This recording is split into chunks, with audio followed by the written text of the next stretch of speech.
오늘의 주요 뉴스입니다. 코로나19 신규 환자가 682명으로 증가세가 이어지면서 사망자와 위중증 환자도 급증했습니다. 박능우 복지부 장관은 머지않아 방역과 의료체계 역량이 한계에 다다를 수 있는 위태로운 상황이라고 밝혔습니다. 문재인 대통령이 코로나19 선제적 전수조사를 요구한 가운데 경기도가 전원 검사 방식을 도입하겠다고 밝혔습니다. 또 젊은 층이 많이 모이는 대학가 등 150개 지역에 임시 선별진료소가 설치됩니다. 미 보건장관이 화이자 백신이 며칠 내 보건당국의 승인을 받을 수 있다고 밝혔습니다.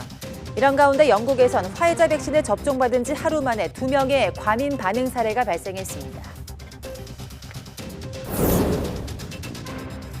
아스트라제네카 백신이 자료 불충분으로 내년 1월에나 미국에서 사용 승인이 날 거란 전망이 나왔습니다.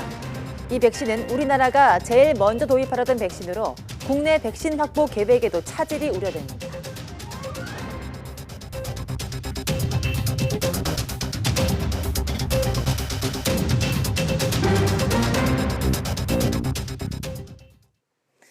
여러분 안녕하십니까? 12월 10일 사이언스 투데이입니다.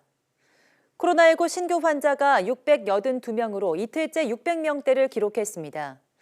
증가세가 이어지면서 국내 누적 확진자는 4만 명을 넘어섰고 사망자와 중증 환자도 급증했습니다.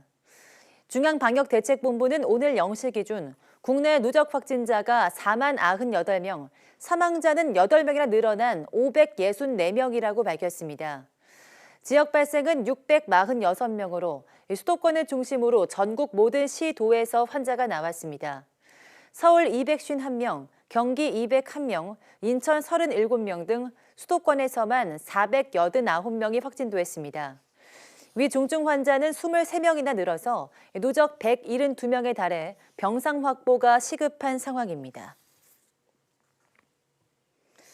박능우 중대본 1차장은 현재 코로나19 유행 상황에 대해서 머지않아 방역과 의료체계 대응 역량이 한계에 다다를 수 있는 위태로운 상황이라고 밝혔습니다. 박 차장은 오늘 중대본 회의에서 수도권은 확진자 수가 연일 최고치를 기록해 지난 일주일간 3,000명 이상 신규 확진자가 발생했다면서 이같이 말했습니다. 이어 코로나19 바이러스가 추워진 날씨 속에 활동량이 많은 청장년층을 중심으로 무증상 연쇄 감염을 일으키고 있다며 더 철저한 사회적 거리 두기로 방역수칙 실천에 힘써야 한다고 강조했습니다. 또 3차 대유행을 주도하는 수도권에서의 확산세를 막기 위해 가용한 자원을 총력 동원하고 있다며 생활치료센터와 중환자 병상 확보에 주력하겠다고 말했습니다. 수도권 일부 지역에서 코로나19 전수조사가 실시될 것으로 보입니다. 문재인 대통령 주재로 열린 수도권 방역 긴급회의에서 논의된 내용인데요. 경기도가 선제적으로 특정 지역을 선별해 전원 검사 방식을 도입하겠다고 밝혔습니다. 나연수 기자입니다. 현재 수도권을 중심으로 한 코로나19 3차 대유행의 가장 큰 고민은 바로 잠재적 감염원입니다. 문재인 대통령은 이 같은 조용한 확산을 차단하기 위해 선제적 전수조사를 적극적으로 강구해달라고 주문했습니다. 이재명 경기도지사가 먼저 경로불명 확진자들이 광범위하게 은폐돼 있는 만큼 특정 지역을 선별해 집중적으로 전원 검사 방식을 도입하겠다고 밝혔고, 박남춘 인천시장 역시 지자체의 긴급 전수검사 시 사전 협의 절차를 간소화해달라고 정부에 요청한 데 따른 겁니다. 정은경 질병관리청장은 젊은 층이 모이는 대학가와 서울역 등 150여 개 지역에 임시 선별진료소를 설치해 3주간 집중 검사 기간을 운영하겠다고 보고 있습니다. 개인 휴대전화 번호만 제공하면 증상과 역학적 연관성을 불문하고 누구나 익명으로 검사를 받을 수 있게 해 검사 기피를 예방하겠다는 계획입니다. 코 속 깊숙이 면봉을 집어넣는 기존의 PCR 방식뿐만 아니라 편의성이 강점인 타입검체 PCR, 30분 만에 결과를 확인할 수 있는 신속 항원 검사 방식 가운데 검사 참여자가 자유롭게 선택할 수 있게 하겠다고 밝혔습니다. 문 대통령은 현재의 방역과는 별도로 긴 터널의 끝이 보인다는 말에 거듭하며 백신과 치료제에 대한 낙관적 전망을 제시했습니다. 국민들께서는 백신과 치료제의 희망을 보며 정부와 지자체의 방역 역량을 믿고 방역 수칙을 철저히 지키며 조금만 더 힘을 내주시기 바랍니다. 코로나의 긴 터널의 끝이 얼마 남지 않았습니다. 안전성이 가장 중요한 만큼 효과와 부작용을 충분히 점검하되 신속한 접종을 위해 접종 계획을 앞당기자고 당부했습니다. 이미 확보한 4,400만 명분의 백신 물량 이외에도 추가 여유분을 확보해달라고 주문했습니다. 재정적인 부담이 추가되더라도 국민의 안전과 생명을 최우선으로 고려해 주기 바랍니다. 문 대통령은 그러면서 치료제 개발이 차질 없이 진행된다면 백신보다 치료제를 먼저 사용할 수 있다고 전망했습니다. YTN 나윤수입니다. 최근 코로나19 확진자가 급증하면서 검사 수도 큰 폭으로 늘었습니다. 이에 서울시가 보건소 선별진료소 운영 시간을 평일과 주말 모두 연장했지만 끝나지 않은 감염 확산세 현장의 피로도는 커지고만 있습니다. 소조정 기자입니다. 서울에서 코로나19 진단 검사량이 가장 많은 강남구 선별진료소. 진료소 문이 열리기도 전에 긴 대기줄이 늘어섰습니다. 안녕하세요. 어떤 일로 검사오셨어요? 집에 같은 라인에 아파트. 쏟아지는 검사자들의 접수를 도와주고 검사 순서를 안내하느라 눈코 뜰 새 없습니다. 안 해요. 그냥 저희가 먼저 왔어요. 이전에는 하루 평균 5, 600명이 검사를 받았던 선별진료소. 확진자가 폭증한 11월 중순부터는 평균 1,000명, 2배로 늘어난 인원을 감당하고 있습니다. 이곳은 선별진료소 대기 장소입니다. 검사를 기다리는 사람들로 가득한데요. 이렇게 검사 대상자가 늘면서 선별진료소 운영 시간도 연장됐습니다. 서울시는 보건소 선별진료소 운영 시간을 평일에는 밤 9시, 주말에는 오후 6시까지 늘리기로 했습니다. 운영을 중단했던 드라이브스루 선별진료소도 다시 설치할 예정입니다. 강남구는 2월부터 선제 검사를 실시해서 연장 근무를 계속 실시하고 있었고요. 최근 들어서 천건이 넘으면서 평일에는 9시까지, 주말에는 9시부터 7시까지 더 연장해서 운영하고 있습니다. 코로나19 사태가 1년 가까이 이어지면서 선별진료소 직원들의 피로도는 커지고 있습니다. 의료진과 안내 인력까지 70명씩 교대로 근무하지만 지난 1년 동안 제대로 쉬어본 적이 없습니다. 평일 한 700명도 많다고 했었는데 최근에는 매일 1,000명씩 하다 보면 일하는 직원들이 전부 피로가 누적이 돼서 저희가 돌아가면서 쉬긴 하는데 검체 수가 많아지거나 하면 너나 없이 나와서 다 도와주기 때문에 쉬지 못하는 분도 많습니다. 최근 일주일 동안 수도권 지역 환자는 전체 환자 4명 가운데 3명꼴. 강화된 거리 두기에도 나날이 늘어나는 확산폭에 방역당국과 일선 의료진의 고심은 커지고 있습니다. YTN 손효정입니다. 코로나19에도 일부 스키장에 인파가 몰리자 정부가 방역을 강화했습니다. 수도권을 비롯해 거리두기 2.5단계 지역 스키장은 밤 9시 이후 운영이 중단되고 3단계에는 아예 영업이 금지됩니다. 송세혁 기자입니다. 개장 이후 첫 주말을 맞은 강원도의 한 스키장 모습입니다. 사람들이 한꺼번에 몰리면서 리프트 탑승장 앞에 수백 미터 긴 줄이 생겼습니다. 사람 간 간격은 대부분 1미터도 채 되지 않습니다. 지난 주말 경기도의 또 다른 스키장. 야간에 수백 명이 다닥다닥 붙어 리프트 탑승 차례를 기다립니다. 사회적 거리두기로 마스크 꾹꾹까지 착용해 주시고요. 간격 조금만 벌려주세요. 이처럼 겨울철 인파가 몰리는 스키장과 눈썰 매장 등 겨울 스포츠 시설이 일반 관리 시설로 지정돼 방역 지침이 한층 강화됩니다. 스키장 등 실외 시설의 경우 거리두기 2단계에서는 3분의 1 수준으로 인원을 제한하고 수도권을 비롯한 2.5단계는 밤 9시 이후 운영 중단, 3단계는 아예 운영이 금지됩니다. 실내 빙상장은 2.5단계부터 운영할 수 없습니다. 오는 11일부터 시행되는 이번 조치는 어길 경우 과태료가 부과되고 최고 영업정지까지 받을 수 있습니다. 이와 함께 리프트나 곤돌라 등을 이용할 때는 거리 두기와 함께 마스크를 써야 하고 스키복과 스케이트 등 신체 접촉 장비는 개인 물품 사용이 권고됩니다. 동호회나 모임 등 단체로 이용하는 것도 자제해야 합니다. 거리두기 지침은 가족 단위, 동호회 등 이용객이 밀집하고 장비를 대여하며 콘돌라, 리프트 탑승, 슬로프 입구 등이 혼잡한 특성을 반영하였습니다. 정부는 지침이 잘 지켜지는지 자치단체와 함께 합동 점검을 벌이기로 했습니다. YTN 송세혁입니다. 경기도 여주 메추리 농장도 고병원성 조류 인플루엔자 확진 판정을 받아 AI에 감염된 농가가 전국에 7곳으로 늘었습니다. 해당 농장은 지난 6일 고병원성 AI가 발생한 산란계 농장으로부터 반경 10km 내에 있으며 이 지역 농장에 대한 전화 예찰에서 폐사 증가, 사료 섭취 감소 등의 증상이 있는 것으로 파악됐습니다. 방역당국은 농장 반경 3km 내 농장 등에 대한 예방적 매몰 처분 등 강화된 방역 조치를 시행하고 있습니다. 네, 구글 코리아는 올해 국내 검색어 종합순위 1위에 코로나19가 올랐다고 밝혔습니다. 2위는 치열한 접전이 펼쳐진 미국 대선이 역대 최고의 사전투표율을 기록한 21대 국회의원 선거가 7위, 테슬라 주가는 3위였습니다. 글로벌 종합순위에서도 코로나 바이러스가 1위였고 2위는 대선 결과, 3위는 불의의 사고로 숨진 미국 프로농구 NBA 선수 코비 브라이언트로 집계됐습니다. 그동안 차도로만 다녀야 했던 전동 킥보드가 오늘부터는 자전거 도로를 이용할 수 있게 됐습니다. 경찰청과 행정안전부, 국토교통부는 이 같은 내용의 도로교통법 자전거 이용 활성화법 개정안이 오늘부터 시행된다고 밝혔습니다. 개정안은 전동 킥보드 가운데 최고 속도 시속 25km, 총 중량 30kg 미만인 것을 개인형 이동장치로 규정하고 자전거 도로 통행을 허용했습니다.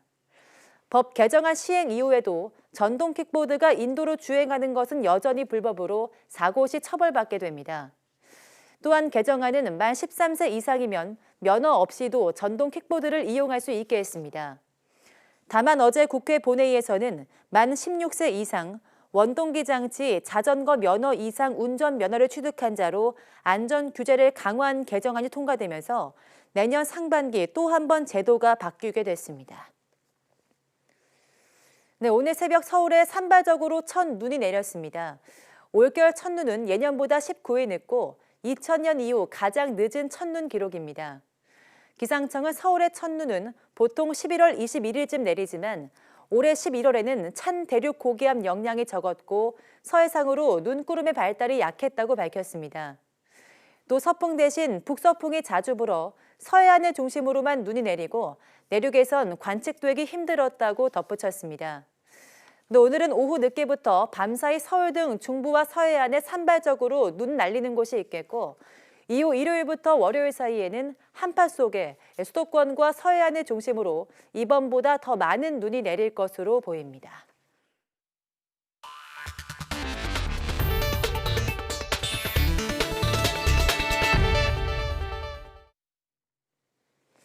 네, 우리 정부가 가장 먼저 도입할 계획인 아스트라제네카 백신이 내년에야 FDA 승인을 받을 거란 전망이 나왔습니다. 미국 보건당국의 신뢰를 잃어 승인 경쟁에서 뒤처지게 됐단 건데요. 우리 정부의 백신 확보 계획에도 차질이 우려됩니다. 강성옥 기자가 보도합니다. 우리 정부는 아스트라제네카와 옥스퍼드대가 공동 개발하는 백신을 가장 먼저 도입할 계획입니다. 하지만 지금 상황에선 차질이 불가피하게 됐습니다.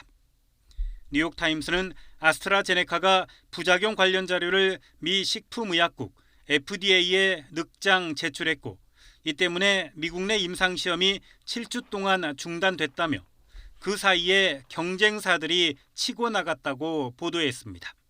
그러면서 FDA에서 사용 승인을 받는 것은 이르면 내년 1월에나 가능할 것이라고 전망했습니다. 또한 제조사의 실수로 우연히 얻게 된 접종 불량에 따른 효능 차이도 문제라고 신문은 지적했습니다. 아스트라제네카와 옥스퍼드대는 이 이유를 아직 설명하지 못하고 있습니다.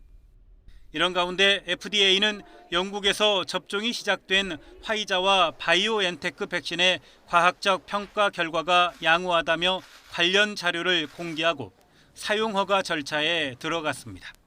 The information that the FDA released this morning confirms and gives much more detail that the vaccine developed by BioNTech and Pfizer is essentially 95% effective at preventing COVID disease. So this is very good news. FDA는 다만 16세 미만이거나 임산부 또는 면역 체계가 손상된 이들에게도 백신이 안전하다고 판단할 데이터는 불충분하다고 판단했습니다. FDA는 현지 시간으로 10일 대규모 외부 전문가들로 구성된 자문위원회를 열어 화이자와 바이오엔테크 백신의 안전성 평가와 대규모 접종 권고 여부를 결정할 방침입니다. YTN 강성욱입니다. 아스트라제네카 측은 미국이 백신 승인을 늦출 경우 내년 하반기에나 공급할 수 있을 거라고 밝혔습니다. 제약회사 아스트라제네카와 공동으로 코로나19 백신을 연구 중인 옥스퍼드대 제너 연구소 책임자 에드리안 힐은 MBC와의 인터뷰에서 미국 FDA가 임상시험이 끝나길 기다린다면 내년 중반 이후에나 백신 공급이 가능하다고 말했습니다. 힐 박사는 그렇게 될 경우 효과적이고 대규모로 쉽게 구할 수 있는 이 백신이 효능을 발휘하기엔 너무 늦다고 덧붙였습니다. 미국 식품의약국 FDA 자문위원회가 우리 시각으로 오늘 밤 11시 회의를 열고 이 화이자 바이오엔테크의 코로나19 백신 승인 여부를 심의합니다. 김원배 기자가 보도합니다. 미국 식품의약국 FDA의 자문기구인 백신 생물의약품 자문위원회가 현지 시각 10일 오전 9시, 우리 시각 오늘 밤 11시부터 회의를 시작한다고 월스트리트 저널이 보도했습니다. 백신 생물의약품 자문위원회는 23명의 위원으로 구성되어 있습니다. 월스트리트 저널은 자문위원회가 이번 회의에서 화이자 바이오엔테크 백신에 대한 긴급 사용을 승인하도록 권고할 것인지 표결을 실시할 예정이라고 전했습니다. FDA는 자문위원회의 권고 내용을 바탕으로 최종적으로 화이자 백신을 일반 대중에게 배포할 것인지를 결정합니다. 미국 CNBC 방송은 한 관리를 인용해 FDA의 긴급 사용 승인이 이르면 10일이나 11일에 내려질 수도 있다고 보도했습니다. 이어 이 경우 연방정부가 이번 주말까지 백신 290만의 투여분을 배부하기 시작할 계획이라고 전했습니다. FDA 자문위원회는 또 오는 17일 회의를 열어 모더나의 코로나19 백신에 대한 긴급 사용 승인 권고 여부를 심의할 예정입니다. 이런 가운데 미국 국방부가 주한미군에 대한 화이자 백신 접종을 위해 평택의 캠프 험프리스 기지를 백신 보급 대상지로 선정했다고 AP통신이 보도했습니다. YTN 김원배입니다. 앨릭스 에이자 미국 보건복지부 장관이 화이자의 코로나19 백신이 며칠 내로 보건당국의 승인을 받을 수 있다고 밝혔습니다. 에이자 보건복지부 장관은 현지 시간 9일 미 식품의약국 FDA가 화이자의 코로나19 백신 사용을 며칠 내에 승인할 수 있다고 말했습니다. 이어 승인이 이루어지고 나면 백신은 어떤 곳으로든 배송될 것이라며 이 최초의 주안점은 의료 종사자들과 요양시설 입소자가 될 거라고 설명했습니다. 또 올해 연말까지 미국인 2천만 명이 코로나19 백신을 맞을 거란 종전 입장을 재확인했습니다. 캐나다 보건부가 현지 시간 9일 미국 제약사 화이자의 신종 코로나19 백신 사용을 승인했습니다. 보건부는 성명을 통해서 화이자와 독일 바이오엔테크가 공동 개발한 코로나19 백신이 안전하고 효과적이며 품질이 좋다며 승인 결정을 내렸다고 밝혔습니다. 3상 임상시험에서 95%의 높은 예방률을 입증한 화이자 바이오엔테크 백신은 지난 2일 영국이 맨 처음 긴급 사용 승인을 했으며 바레인 정부도 지난 4일 화이자 백신 사용을 승인했습니다. 백신의 접종 대상 연령은 만 16세 이상이며 첫 백신 공급분은 장기 요양시설 거주자와 직원 등 취약계층에 먼저 투여할 전망입니다. 세계 최초로 코로나19 백신 접종에 들어간 영국에서 2명이 알레르기 증상을 보였습니다. 당국은 즉각 대응에 나서면서 다음 주부터 접종 장소를 대거 늘리기로 했습니다. 독일은 사상 최다인 하루 590명의 사망자가 나옴에 따라 봉쇄가 한층 강화될 것으로 보입니다. 김태현 기자입니다. 영국에서 첫 코로나 백신 접종 시작 하루 만에 2명의 과민 반응 사례가 발생했습니다. 이들은 국민보건서비스 NHS 직원으로 8일 백신을 맞은 뒤 알레르기 증상이 발현됐고 지금은 회복 중입니다. 영국 보건당국은 과거 심각한 알레르기 반응을 보였던 사람들은 당분간 접종을 중단시켰습니다. I may share with the committees that even last evening we were looking at 2 case reports of allergic reactions. We know from the very extensive clinical trials that this wasn't a feature. 화이자 대변인은 알레르기 원인 조사를 지원할 것이라며 3상 임상 시험에서 심각한 안전상 우려는 제기되지 않았다고 강조했습니다. 한편으로 영국 정부는 다음 주부터 접종 장소를 크게 늘려 50개 거점 병원은 물론 280여 개 지역 병원에서도 백신을 접종할 예정입니다. 거의 모든 동네마다 있고 GP로 불리는 지역 병원은 경증과 만성 환자를 돌보는 1차 의료기관입니다. 독일은 코로나 사망자가 급증해 하루 최다치를 경신하고 누적 사망자도 2만 명을 훌쩍 넘었습니다. 메르켈 독일 총리는 하원 연설에서 접촉 수준이 너무 높다면서 방역과 봉쇄 강화의 필요성을 호소했습니다. Ich will nur sagen, wenn wir jetzt vor Weihnachten zu viele Kontakte haben und anschließend es das letzte Weihnachten mit den Großeltern war, dann werden wir etwas versäumt haben. Das sollten wir nicht tun, meine Damen und Herren. 메르켈 총리가 신뢰하는 국립과학아카데미는 크리스마스부터 내년 1월 초순까지 상점들을 닫고 각급 학교의 방학도 연장할 것을 권고했습니다. YTN 김태현입니다. 코로나19를 일으키는 바이러스의 변종 발생 가능성이 독감 바이러스보다 훨씬 작다고 러시아 전문가가 주장했습니다. 인테르팍스 통신에 따르면 모스크바 세첸노프 제1의대의 미생물 바이러스 면역학과 과장인 비탈리 즈베레프는 감염병 대응 관련 국제학술회의에서 코로나19 바이러스의 변이성이 독감 바이러스의 30분의 1 정도라고 설명했습니다. 그러면서 코로나19의 변이성은 홍역 바이러스보다 좁은 높은 편이라고 덧붙였습니다. 변종 발생 가능성이 작다는 것은 백신과 치료제 등으로 바이러스를 보다 쉽게 통제할 수 있음을 의미합니다. 즈베레프는 코로나19는 극복할 수 있는 전염병이라면서 이미 개발된 백신 외에 내년이면 치료제가 나올 것으로 전망했습니다. 일본의 코로나19 하루 확진자가 2,800명을 넘어 또다시 최다치를 경신했습니다. 일본 JS 통신 집계에 따르면 어제 오후 9시까지 확인된 확진자는 도쿄도 572명, 오사카부 427명을 포함해 모두 2,805명입니다. 기존 최다 기록인 지난달 28일 신규 확진 2,678명을 크게 웃돌았습니다. 일본의 누적 확진자는 17만 명을 넘어섰고 사망자는 33명 늘어 총 2,491명이 됐습니다. 코로나19 중증 환자도 하루 사이 19명 늘어난 555명으로 집계돼 사흘 연속 최다를 나타냈습니다.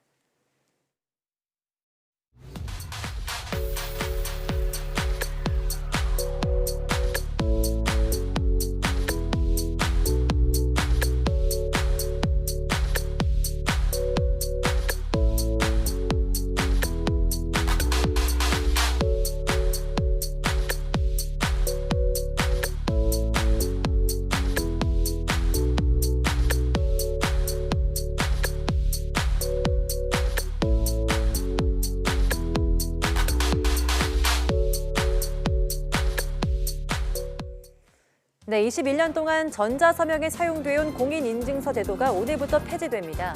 앞으로는 은행과 통신사를 통해서 민간 인증서를 발급받아 사용할 수 있는데요. 직접 가지 않고도 비대면으로 신원 확인을 받을 수 있고 지문이나 안면, 홍채 인식과 같은 생체 정보나 패턴을 통해서 가입자 인증이 가능해집니다.